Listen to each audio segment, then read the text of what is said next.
Today we're meeting with illustrator and artist Christoph Niemann, whose work has graced the cover of many a New Yorker magazine, the front page of Google, and can be found regularly in the New York Times Magazine. With text and image, Christoph has chronicled the World Cup, the Venice Biennale, the New York City Marathon, as well as his love-hate relationship with gummy bears. He's the author of several books and created a most excellent app called Petting Zoo. Christoph has the remarkable ability to find the emotive and expressive potential in the most everyday bits of the world around us. His work is an absolute pleasure to behold and contains equal parts humor and depth. Christoph spends most of his time in Berlin, but we've caught him at his studio in Brooklyn. So let's go meet him and see what kind of assignment he has for us. My name is Christoph Niemann, and this is your art assignment.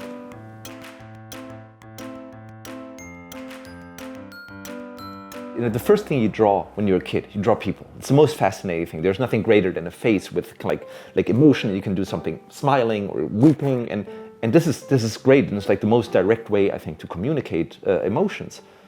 But I realized after a time that it's also limiting, because the moment you show a face, I'm so drawn to that face that I actually don't look at anything else. So I realized there's a beauty in doing inanimate objects, because they're not like a girl or a boy, and they're not young and old, and they're just like a thing that is boring, that's completely devoid of emotions. And then you can start putting things in context. You can have something small versus something big. You can have something far away to something close.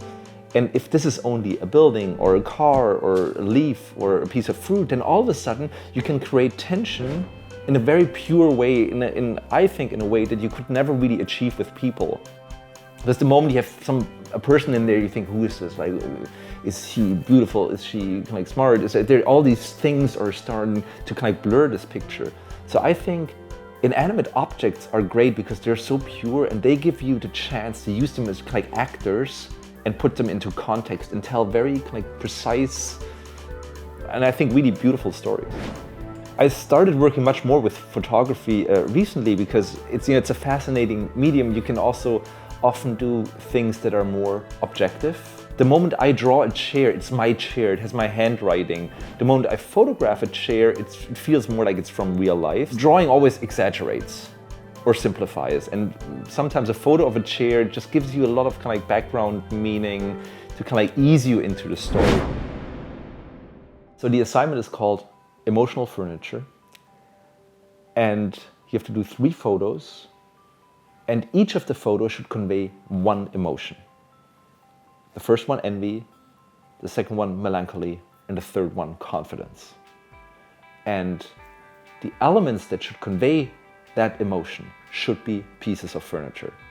And you should arrange them in your shot that only through composition, not through altering, that I as a viewer look at these things and go, oh, this says envy, this is all about confidence. And so, oh my God, this is so melancholy, I can't even believe it.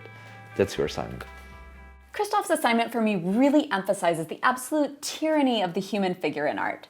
Pretty much if there is any sort of face or figure or creature with eyes in a picture, you are sucked immediately into it, unable to escape, to notice anything else that's in the picture. So I like that no people are allowed in the photos, and you shouldn't add faces to your furniture either to give them an emotion. This challenge is showing us the expressive potential of the inanimate, and this is something we see all the time in art. A still life can very much impart a mood or an emotion despite containing no people, as can scenes of interiors. Christoph and I talked about a variety of paintings that show this, like this lovely interior by Adolf Menzel, or Van Gogh's super famous bedroom in Arles painting, or a number of Matisse's paintings, like The Window from 1916, or even Roy Lichtenstein's Stepan Can with Leg, which, come to think of it, doesn't even need the leg to be interesting to me. And that makes me wonder what other paintings are lurking around out there with superfluous figures distracting us from perfectly adequate settings and backgrounds.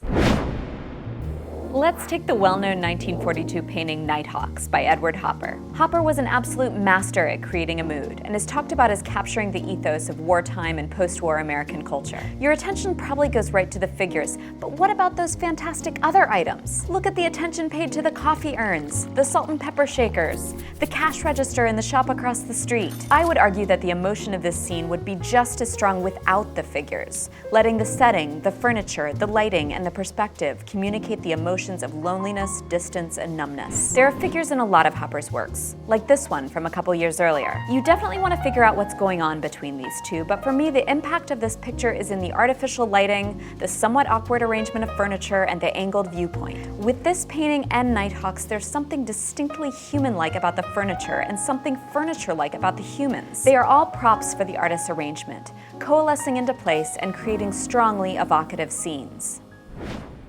The great thing with furniture is that they ultimately have so much to do with us. Not only are they an object of daily life, but they have legs. There's something kind of like human about them, but on the other hand, they're so abstract.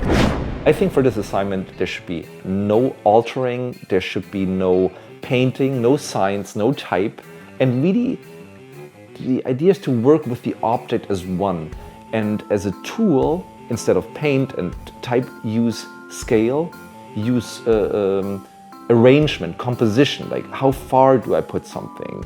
Maybe tilting something or leaning a chair against something, putting a chair upside down. That's totally fine, but it should be done without props. There should really, every scene, even if it's arranged, should be possible in kind of like real life. It should have something of like you walk into a room and you see this arrangement and then you call it like envy or happiness, and then all of a sudden you can like, oh, now it makes sense. And it's like drama played out with furniture.